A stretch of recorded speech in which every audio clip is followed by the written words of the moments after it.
cerpen dari Widya Arfianti Puspasari yang berjudul Mawar Nirmala. Suara ocehan ibu-ibu warung memecahkan keterangan hati seorang gadis. Secepatnya dengan tangan gemetar ia mengeluarkan uang pecah dari kantong plastik lecek itu. Ia mengungut pelan recehan yang jatuh di lantai. Segera diambilnya bungkusan plastik yang berisi singkong dan minyak. Ia melewati ibu-ibu itu dengan menundukkan wajah. Poni semaknya menutupi semburat matanya yang tajam dan dibalas tak kalah sinis oleh ibu-ibu itu. Langsung ia hempaskan belanjaan itu ke tanah. Dia menangis dan berteriak dengan isak yang serak. Ia membanting tong besar di depannya. Dengan sigap Mak Tiner yang mendengar suara bising itu menuju pintu rumahnya. Ku bilang diam, diam. Mak Tiner menarik rambut panjang Nirmala yang kusut dan menghantamkannya ke depan pintu tua yang hampir lapuk. Singkat cerita, Nirmala adalah anak kandung Mak Tinur yang tak tahu siapa ayahnya. Mudanya Mak Tinur adalah gadis buta yang molek. Dia menerima banyak lelaki untuk datang ke rumahnya. Namun, semenjak ia menderita kanker rahim, setelah Nirmala menginjak umur 2 tahun, tak ada lelaki yang mau berkunjung. Apalagi kondisi Mak Tinur mendadak tak terawat. Sering di malam hari, sakit Nirmala kambuh. Mak Tinur menghantamkan sandal jepit ke mulut Nirmala karena Nirmala tak henti menjerit. Jika kesedihan semakin menganga di hatinya, Nirmala hanya melarikan diri ke sungai. Karena di ujung-ujung pohon belukar ia tumbuhi pohon mawar. Seorang lelaki muda berkemeja hitam mengamati langkahnya. Nirmala mencium mawar-mawar itu dengan lekat, lalu mencucukkan duri-duri mawar itu ke jarinya. Hei, kenapa kau cucuk jarimu? Nirmala tersentak dan berlari sambil membungkus jari dengan kain rok yang dipakai. Keesokan harinya, lelaki muda itu datang ke sungai. Dia penasaran dengan Nirmala.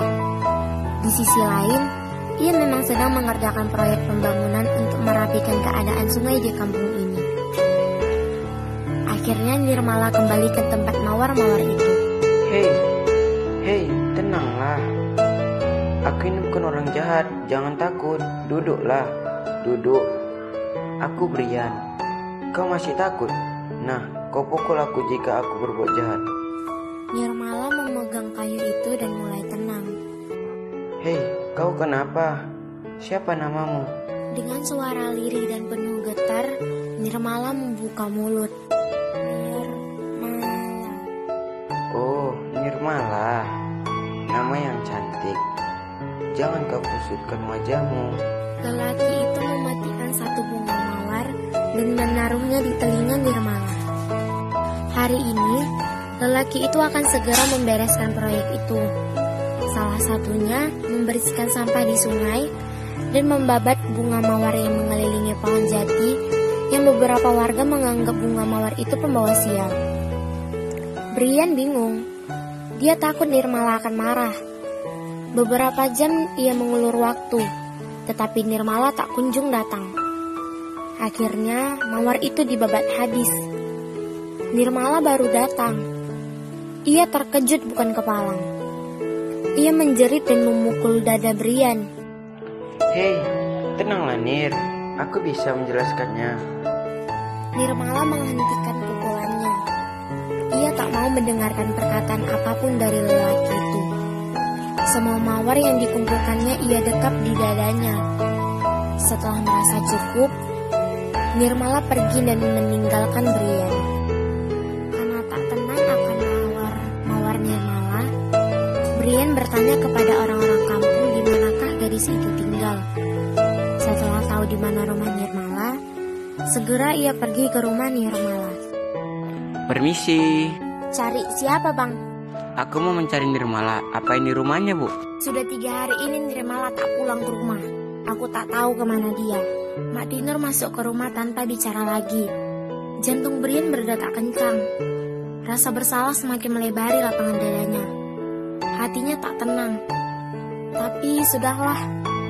Ia melangkahkan kakinya dari rumah tinggi itu. Seketika ia mencium aroma bunga yang khas.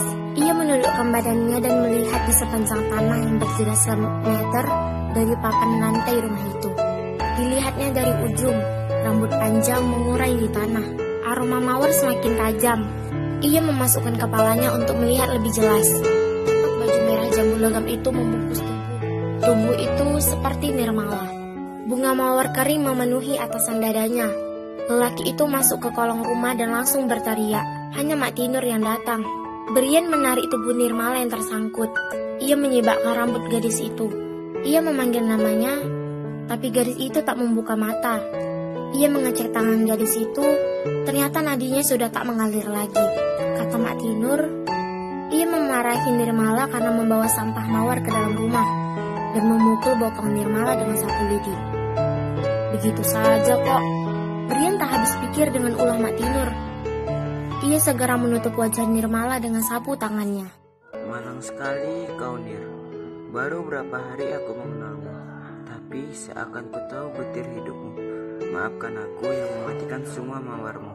Aku berjanji akan menanamnya lagi untukmu. Oh Nir, ternyata sebegininya kau mencintai bunga ini.